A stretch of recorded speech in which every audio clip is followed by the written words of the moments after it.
ഇന്ന് നമ്മൾ സോയ കൊണ്ട് നമ്മുടെ ഇറച്ചിക്കറി മാതിരി ഉണ്ടാക്കാനാണ് പോണത് കേട്ടോ.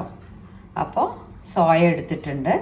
ഇനി ഇതിനെ നമ്മൾ ചുടുവെള്ളത്തിൽ ഒന്ന് കുതിർക്കാൻ വെക്കണം. കുതിർന്ന ശേഷം പച്ചവെള്ളത്തിൽ കഴുകി പിഴിഞ്ഞ് വാറ്റി എടുത്ത് വെക്കണം കേട്ടോ. പിന്നെ സോയ കുറച്ച് വലിപ്പമുണ്ടെന്ന് തോന്നിയാൽ നമുക്ക് രണ്ടായിട്ട് കട്ട് ചെയ്തും വെക്കാം. എന്താ വെച്ചാൽ ഈ സോയയ്ക്ക് ഒരു ഫ്ലേവർ ഇല്ല. അപ്പോൾ അതുകൊണ്ട് നമുക്ക് രണ്ടായി കട്ട് ചെയ്ത് വെക്കുകയാണ് കുറച്ചും കൂടെ സ്വാദ് കേട്ടോ.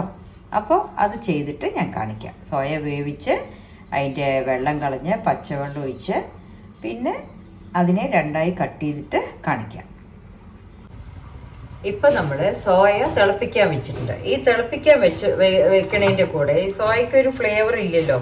അതുകൊണ്ട് നമ്മൾ ഒരു 2 പട്ട, 2 ഗ്രാമ്പ് കേട്ടോ, പിന്നെ കുറച്ച് ഉപ്പും കൂടെ ചേർത്തിട്ട് അതിനെ തിളപ്പിക്കാൻ വെക്കണം.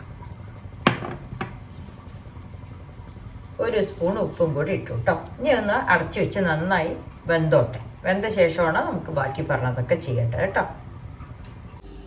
ഇപ്പം സോയ നമ്മൾ വേവിച്ചിട്ട് അതിൽ പട്ട ഗ്രാമ്പ് ഇട്ട് ഉപ്പ് ഇട്ടിട്ട് വേവിച്ചിട്ട് അതിനൊന്ന് പിഴിഞ്ഞ് പച്ചവെള്ളത്തിലിട്ട് 2-3 പ്രാവശ്യം കഴുകിയ ശേഷം എടുത്തു വെച്ചതാണ് ഇത് കേട്ടോ. ഇനി അതിലേക്ക് നമുക്ക് വറുക്കാനായിട്ട് മഞ്ഞൾപ്പൊടി, മുളക് പൊടി, കുരുമുളക് പൊടി, മല്ലിപ്പൊടി, കാശ്മീരി ചില്ലി പൗഡറാണ് എടുത്തിരിക്കുന്നത് കേട്ടോ.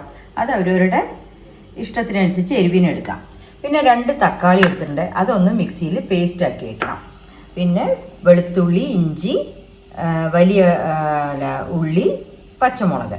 അപ്പോൾ വെളുത്തുള്ളി ഇഞ്ചി ഒന്ന് ചതച്ച് വെക്കണം. വലിയ ഉള്ളിയും പച്ചമുളകൊക്കെ ഇതുമാതിരി നീളത്തിൽ മുറിച്ചത്. ഇനിയാണ് നമ്മൾ ഉണ്ടാക്കാൻ പോണത് കേട്ടോ. ഇപ്പം നമ്മൾ പാൻ അടുപ്പത്ത് വെച്ചിട്ടുണ്ട്. അതിലേക്ക് കുറച്ച് വെളിച്ചെണ്ണയാണ് ഒഴിച്ചിരിക്കുന്നത് കേട്ടോ. ഞാൻ വെളിച്ചെണ്ണയിലേക്ക് വലിയ ഉള്ളി, പച്ചമുളക് അതൊന്ന് വഴറ്റാൻ ആദ്യം അതിൽ വഴറ്റിയിട്ട് കേട്ടോ. വലിയ ഉള്ളി ഒരു 2 പച്ചമുളകാണ് എടുത്തിരിക്കുന്നത്. അതിൽ കുറച്ച് 2 കൊത്ത് കരിവേപ്പിൻ്റെ ഇലയും കൂടി ഇട്ടിട്ട് ഒന്ന് നന്നായിട്ട് വഴറ്റിയെടുക്കുക.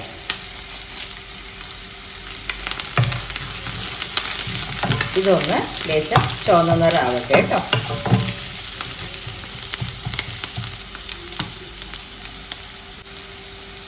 ഉള്ളി ഒന്ന് പെട്ടെന്ന് വാടി വരാൻ നമുക്ക് ലേശം ഉപ്പ് ചേർക്കാം കേട്ടോ.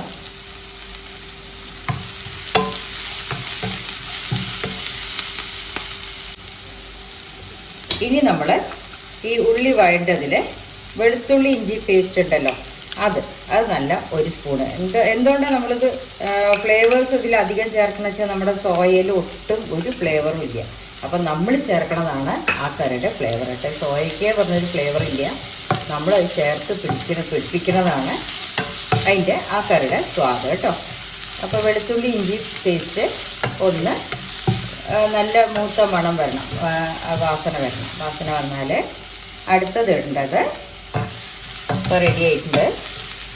ഇനി അപ്പം തന്നെ നമ്മൾ ചേർക്കേണ്ടത് 2 സ്പൂൺ കാശ്മീരി ചില്ലി പൗഡർ, മല്ലിപ്പൊടി 2 സ്പൂണ്, കുരുമുളക് പൊടി, മഞ്ഞൾപ്പൊടി അത് ആഡ് ചെയ്യുക കേട്ടോ. അതൊന്ന് ഇതിൽ കൂടെ നന്നായിട്ട് വഴണ്ട് വരട്ടെ.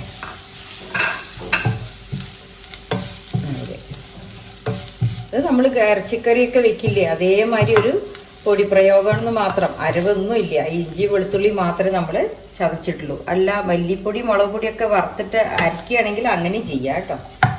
ഇപ്പം നമ്മൾ മല്ലിയും മുളകും വഴണ്ടിട്ടുണ്ട്. അതിലേക്ക് തക്കാളി അരച്ച പേസ്റ്റ് ഇതാണ് ഒഴിക്കേണ്ടത്. 2 തക്കാളി എടുത്തിട്ടുണ്ട്. ആപ്പിൾ തക്കാളിയാണ്. ആ തക്കാളിയുടെ പേസ്റ്റ് നമ്മൾ ചേർത്തിട്ട് നന്നായി ഇളക്കുക.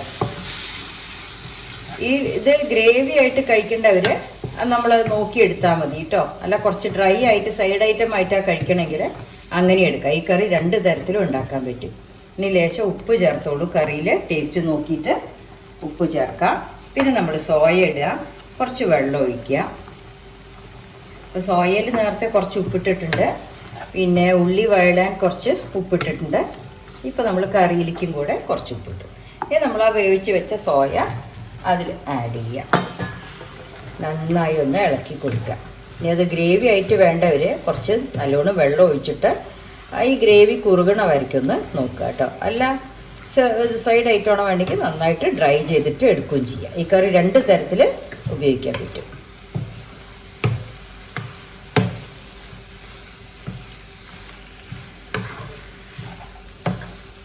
ആ സോയയിലേക്കൊക്കെ അതിൻ്റെ എന്തെങ്കിലും ഫ്ലേവറൊക്കെ പിടിക്കണ്ടേ, അതുകൊണ്ടാണ് കേട്ടോ. പട്ട ഗ്രാമ്പ് നമ്മൾ ഇതിലിട്ടിട്ടില്ല, ആ സോയ തിളക്കിലാണ് ഇട്ടിരിക്കുന്നത്. പിന്നെ ഒരു ഗ്ലാസ് വെള്ളം ഒഴിച്ചിട്ട് ആ മസാലകളൊക്കെ അങ്ങോട്ട് തിക്കാവണം, അതിനാണ് നമ്മൾ വെള്ളം ഒഴിക്കുന്നത്. വെള്ളം ഒഴിച്ച് വേവിച്ചിട്ട് അടച്ച് വെച്ച് വേവിക്കുക.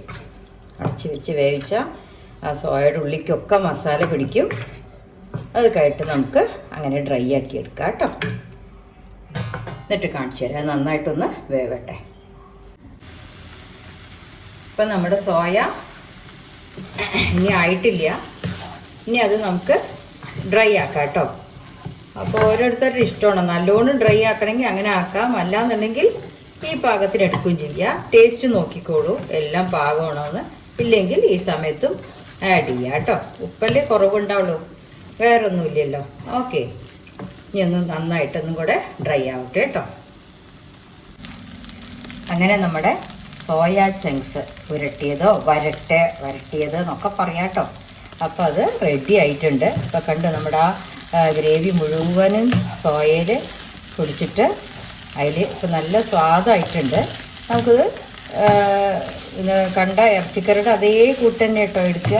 അത് എടുത്തിട്ട് നമ്മളിങ്ങനെ ഒന്ന് വരട്ടി എടുക്കണം എന്ന് മാത്രമേ ഉള്ളൂ സോയ ചങ്ക്സ് കേട്ടോ. എന്നുവെച്ചാൽ സോയയ്ക്ക് ടേസ്റ്റ് ഇല്ലാത്ത കാരണം അതിനെ നമ്മൾ ടേസ്റ്റ് ഇട്ടിട്ട് വേണം അങ്ങനെ വരട്ടി എടുക്കാൻ.